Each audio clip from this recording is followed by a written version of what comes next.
Welcome back for another episode of Toybox Tutorials. I'm Professor Toybox, and I've got Sorcerer's Apprentice Mickey with me, and today we're going to talk about enemies.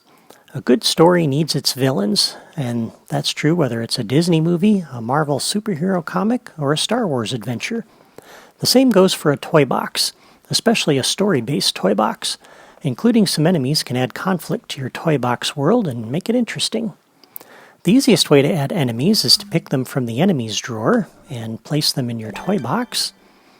And when you do, enemies will automatically seek out the player and attack them unless you've assigned them to teams. And as you see this little guy doing, that took care of him. So this works fine except for a few things.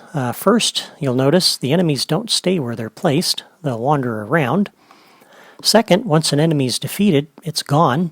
Saving and reloading your toy box won't bring it back. And adding too many enemies will bog down your toy box and make it slow. So I typically find it's better to add them dynamically. And there's a number of toys available for this. If we come down to the Creativi-toys drawer, the first one we have is this enemy generator. And so I'm going to place one of those here. And there's also an enemy wave generator down here. And I'll place that here. We'll talk about the boss fight spawner another time. Down in the gameplay toys drawer, there's this enemy spawning Cauldron from the Brave Forest Siege, and its equivalent from the Escape the Kyln game. And I'm also going to need a button so that I can show you how to hook these up and what to do with them. So we'll go ahead and place that over here. So the first one I'm going to look at is the enemy generator. And so I'm not going to spend a lot of time on this one because I seldom use it, and I'll explain why in a moment.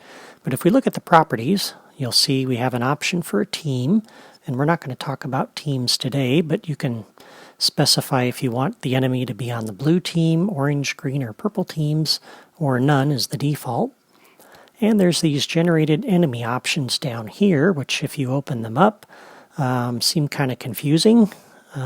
They only apply to enemies that are connected to a path, and we're not going to do that today. We'll do that in a future video when we talk about paths, and so I'm not going to do that today, so we won't talk about those.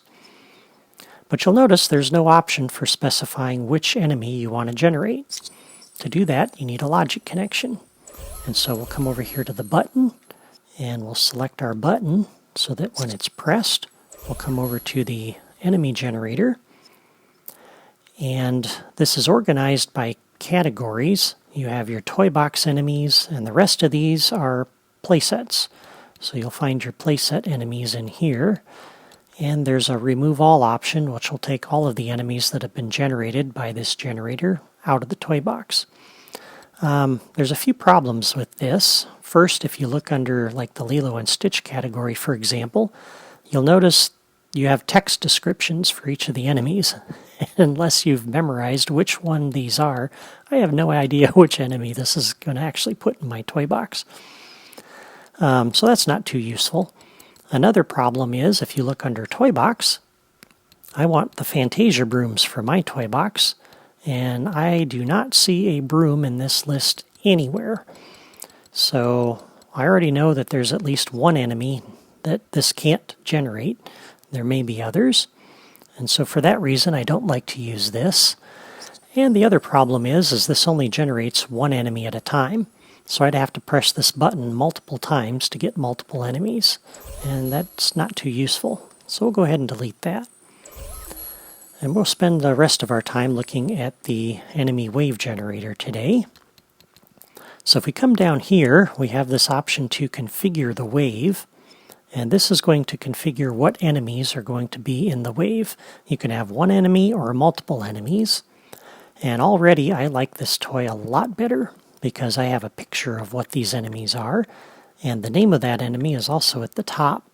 So now, as I'm looking at those Lilo and Stitch enemies, that's a lot more useful to me than that cryptic name. And if you scroll down, there's my beloved broom. So now we can specify some brooms. And you can put multiples of these in here if you'd like. Or you can come out here, and if you select that enemy on the Wii U, I can press A to set the count, and I can specify how many of that enemy that I want. So I don't really need to put multiples of these in here. And if you put an enemy in here that you later decide you don't want, you can use the Y key to delete it. So for right now, I'm just going to put down one enemy because I don't want to spend the entire video fighting a ton of enemies. And if you come down to properties, there's a few more options here. I'll talk about this first one in a moment. You can specify a countdown, and this will give you a 3, 2, 1 countdown before the enemy gets generated, so I normally don't use that. There's also this generation delay. This is how many seconds will be before the enemies start being generated. I usually set this at 0 because when I'm adding these dynamically, I like them to show up right away. When the enemies are generated, there's some animation effects that play, and if you don't want to see those, you can choose to disable that. And this option will actually freeze your toy box until all the enemies are generated. And I never use this because I don't want the player to be sitting there with nothing to do waiting for the toy box to stop hanging until all the enemies show up. So I never use that. I leave that off. And team, again, you can specify what team you want the generated enemies to be on. And again, we're not going to talk about teams today. So this toy, you can specify what enemies you want, but again, you need a logic connection to make them show up. And so we'll go ahead and connect this button for right now. And there's two options that you have to specify for this, two behaviors. You can have this toy generate the wave, or you can defeat the wave, which will remove all the enemies that have been generated. I want it to generate the wave. And there's also trigger signals that this broadcasts. So if you want something to happen when this toy does something, you can come into the new logic connection. And there's 6 different options that are available here. This will broadcast a signal when the wave is generated, when the whole wave is defeated. Every enemy in the wave has been defeated. When each enemy in the wave is defeated. When the first enemy gets generated, you can have this toy do something in another toy. When the generator is destroyed, so I could actually walk over here and attack this toy, and once it's destroyed, this signal will be broadcast and I can have it do something. And when an individual enemy has been generated, it'll broadcast that. So if I've got a wave set up with 5 enemies, I'll get 5 generated signals, 1 on each enemy. So those are the signals that you can hook up. And I'll talk about those a little bit more in a moment. So for right now, we've got the button hooked up. Let's go ahead and push it and see what happens. So I'll come over here, we push the button, and the enemy shows up there at that toy.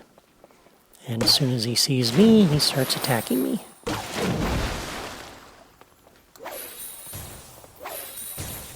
There we go. That took care of him. Cool. Okay. A lot of times, though, I don't like to use this toy and have the enemies show up at that toy. And I'll come back out here out of Spark mode, because as you look at that, that really doesn't look like it belongs in the environment, especially this Fantasia setting. And so what I like to do instead is hook up a locator. And so we can use the locator, and we used this before when we talked about the fireworks cannon in an earlier video. So I'd like some enemies here in the castle, and so I'm going to put that locator down. And as we come here and look at this, you'll notice the locator has a little blue dot on one corner of it. That indicates which direction the enemy will be facing when we connect this up to the enemy wave generator. So I'm going to turn this and have it face that way. And I'll drop another one over here facing the opposite direction. That's where I'd like the enemies to be. And so now I can come to my enemy wave generator and use new locator connection. And we can come over to the locator and open the logic menu for that and specify that to be the spawn location for this enemy wave generator. And what that means is enemies will show up over there instead of over here. And we can specify multiple locators. So we can connect over to this one. And now it has its choice of which one it will use. Since I have one enemy in there right now, it'll always generate at this location. If I had two, I believe they would either show up all here, or one would show up there and one would show up there. But you can also come into the properties, and that option I skipped earlier, generate at a random locator, I can turn that on. And so if I had 5, 6, 10 different locators set up in here throughout the castle, when I generate the enemies, I don't know which locator it's going to show up at. And so that makes it kind of unpredictable, which is nice. And rather than push this button, I'm going to go ahead and delete that button. And instead, I'm going to have it set up so that when I pass through this gate and the gate opens, I'll come over here to my enemy wave generator and generate the wave. And this way, as I'm wandering around and exploring outside the castle, there are no enemies in there. I'm not in the castle, so there's no reason for an enemy to be in there. And when I come through the gate, I'm entering the castle, and now we can go ahead and generate the enemies, and this time it put one here.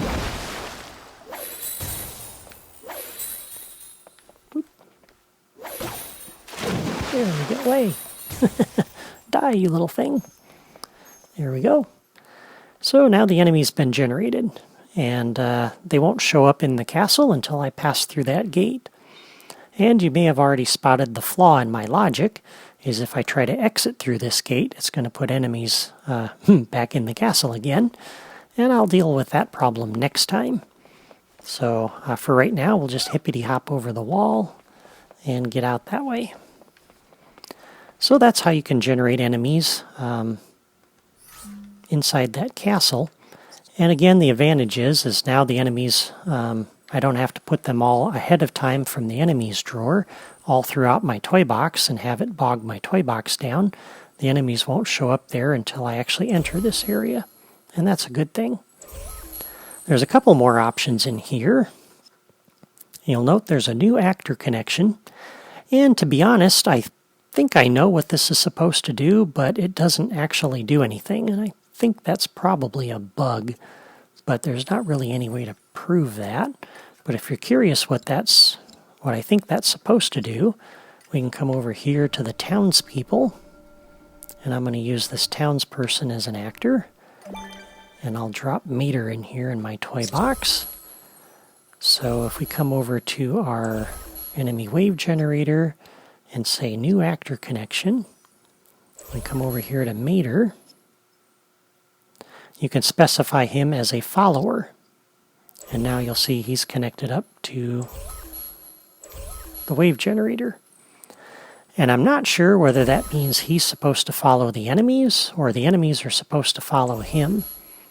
But either way, it doesn't work. So if we come in here and we come into this gate, that'll generate another enemy. And that broom is just going to attack me. And if I make him follow me over here, you'll notice Mater is completely ignoring him.